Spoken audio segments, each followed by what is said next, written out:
Hi, Diamond. I'm Abby. We talked on the phone about why you wanted to come in today. I'm glad that you did and that you're here. I just want to go over a few things, a little bit about confidentiality and what my credentials are. I'm labeled as a LPC, which is a licensed professional counselor. I do not have my PhD, but I do have my MHSP, which means I can help diagnose and maybe set up treatment plans if we need to even get to that. Also, confidentiality, anything that you say in here will stay in here unless it crosses certain safety rights. If I have to communicate about child abuse or if you're in a threatening situation. I always like to go over those things just as guidelines before people really open up and stuff. So, how are you so far today? I'm fine. How are you? Good. Do you have any questions for me over what I just went over? No, not really. Not really. So, what brings you in today? I'm just overwhelmed. I'm tired, and I notice that I get angry a lot. Like, I'm just so irritable all the time, and I don't know why. So, I'm just trying to figure out ways to manage my irritability and just get back to that peaceful state of mind that I'm used to. I'm just always used to being such a happy go lucky person, and just like the smallest thing bothers me all the time. When are the times that you're finding yourself most irritable? Would you say? When people say something that is just so annoying, if someone does something that bothers me, if I'm probably like in a stressful situation, back and forth. Like I work full time, I'm in school full time, and I'm trying to have some type of social life, but it's just like I cannot win for losing because I'm just dedicated to all of these things. That's just so overwhelming. So you feel extremely overwhelmed right now. Yeah. Like you're running back and forth. You mentioned you have work, you have a school, you got a lot of things going on. Yeah. It's just exhausting you right now. It's tiring, and sometimes I just break down and cry. And I mean, I try to pray about everything because I know that prayer is definitely helpful for me, and I like to get refreshed every Sunday when I go to church. But I don't know. It's just I am so exhausted, Abby. I'm tired. So you're talking about prayer and going to church. So religion is something that really settles well with you. It does, yeah. Does it calm you down? Yeah, absolutely. Because I always try to think about faith and having faith. And, I know God will not put me through things that I can't manage or I can't handle. So it's just always reassuring myself that at the end of the day that I'm eventually going to come out on top or see the light at the end of the tunnel. But it's just, right now it's dark. It's, doesn't feel like it's going to get any better. Yeah. So you just feel kind of stuck in this place of not knowing how to handle things. Like you mentioned, you don't feel like it's going to get any better. Sort of, kind of. I mean, I know it'll get better, and I know that I can handle it. It's just, I'm in a place where I'm starting to get away from being able to handle it, or what's next, if that makes sense. What are a few things you think you could do that would help you handle it better and handle the stress with everything you have going on right now? I need a vacation. I need a break away from what is going on in my life. I just need a break from work. I need a break from school, and I just need to be relaxed. And I know, like, people always say, exercise, journal, and I do love writing. I absolutely love writing, and I thought about just picking up on journaling again and, writing poems, different inspirational messages, because that definitely kind of just releases all of the stressors that's going on. But for some reason, I'm at a point where it's like easier said than done now. So, well, with everything you have going on, I can only imagine trying to make time for those little things. But I find a lot of times with people that when you do make that effort, it is a kind of nice relief. Like making the time always seems to be worth it. yeah. Do you think it would help a lot if you're able to make some time to write in your journal, maybe 5 minutes a day, or do a devotional every morning? Faith is a big part of your life. Maybe try and find 10 minutes in the morning when you're drinking coffee. Do that. Do you think that would help a little bit? Yeah, if I could find time to do it. It's just so hard. Like, I don't understand. 24 hours in a day, and I use every single 24 hour to study, to go to work. Like, I work at night, 11 to 7. And then when it's time to get off of work, I try to get maybe 2, 3, maybe 4 hours of sleep max. And then I got to get up, study, read, go to class, go back to work. And it's just like, do I ever get a break? Like, I just want to not go to work. Heck, I don't even want to go to school sometimes.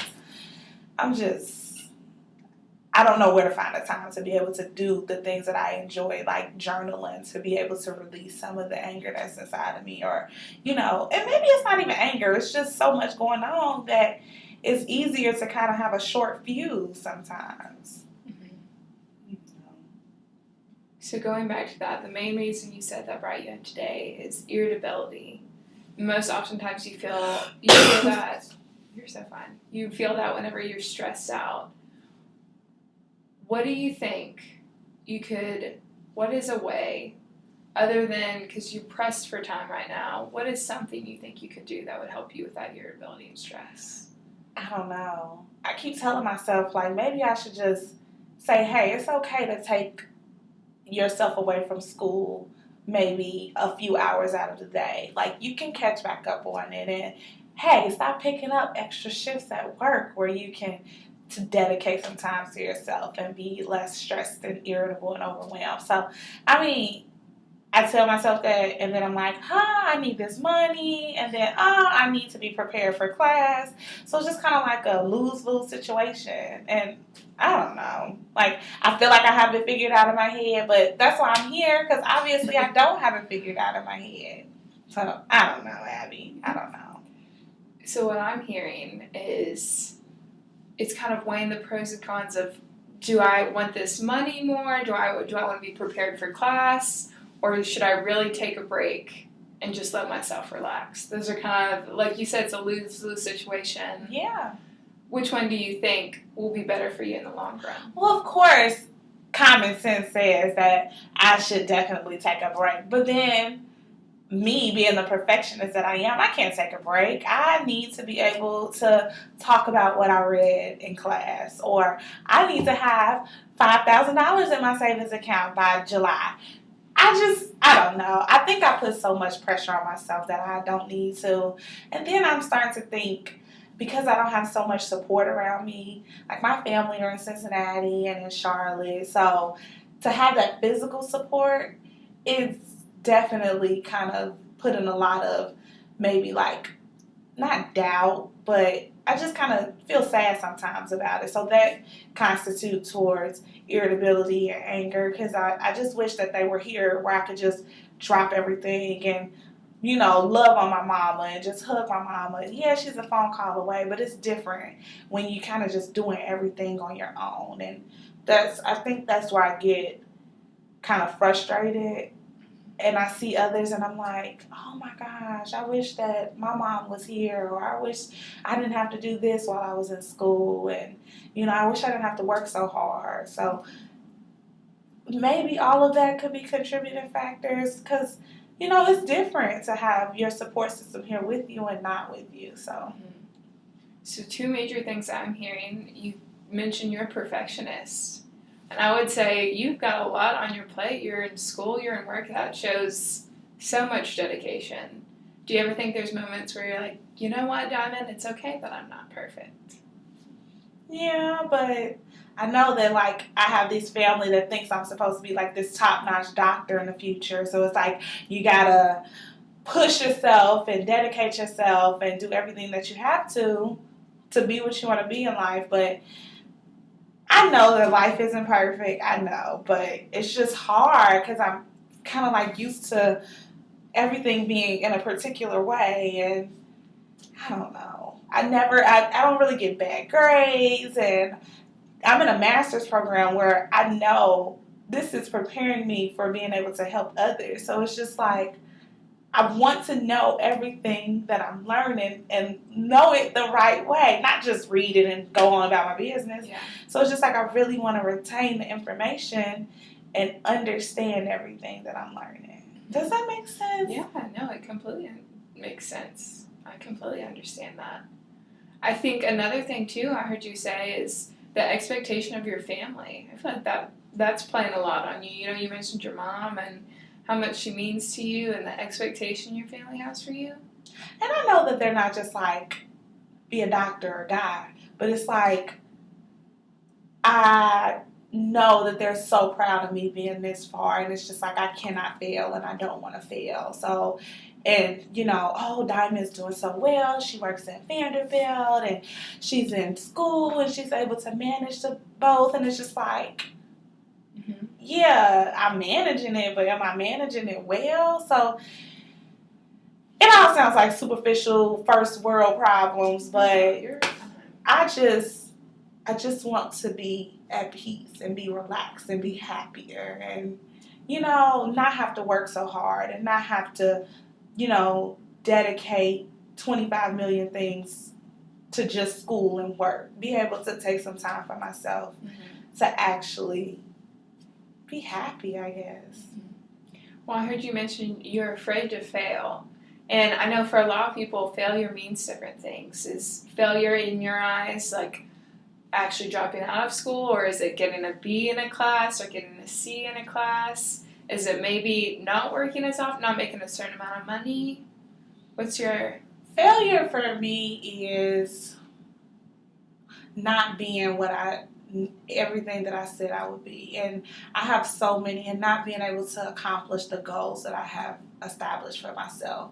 So, although I feel like a B isn't bad, but if I've been getting straight A's thus far, I'm going to try to continue to get straight A's. And yes, I want to make good money when I get out of school. And I don't feel like I failed if I don't make a certain amount of money. But then I'm like, people expect me to have this.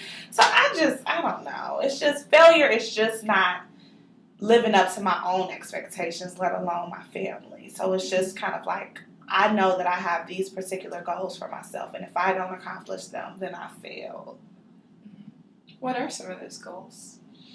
I've always wanted to get my doctorate, get a PhD in either counseling or clinical psychology, and I'm just like, for school now. So it's just like, if I don't do this, then I'm not going to be satisfied, because that's something that I really want to do. And it's not for like a prestige level. It's just something that I've always wanted. I saw myself doing, possibly teaching and being able to branch out more than just being, a counselor in the sense. But I also just want to be able to be like some type of mentor and guide to others who are going through difficult times. So if I can't get through school, how can I get to that point to be able to help others? So it's just first world issues. You've mentioned that phrase a few times. What do you mean by that? First world issues is things that I should not be complaining about when in third world countries people don't have clean water or don't have shoes on their feet or don't have a house over their head. So it's just, I feel so inconsiderate to complain about something as simple as managing school and work. I find that very interesting. I've noticed a few times you really put others before yourself, or at least sounds that way. The expectations of others problems over your problems. Have you ever thought about that? Maybe that's some of the reason, you don't take time for yourself, is you really are good at putting others first. I never thought about that. Maybe I should. What are ways that I can try to figure out to put myself first? Like, I don't want to be selfish, because I know that I'm doing this to be able to help others. It's not for me. It'll be rewarding in the long run, but I want to be that support for others to be able to overcome, not so much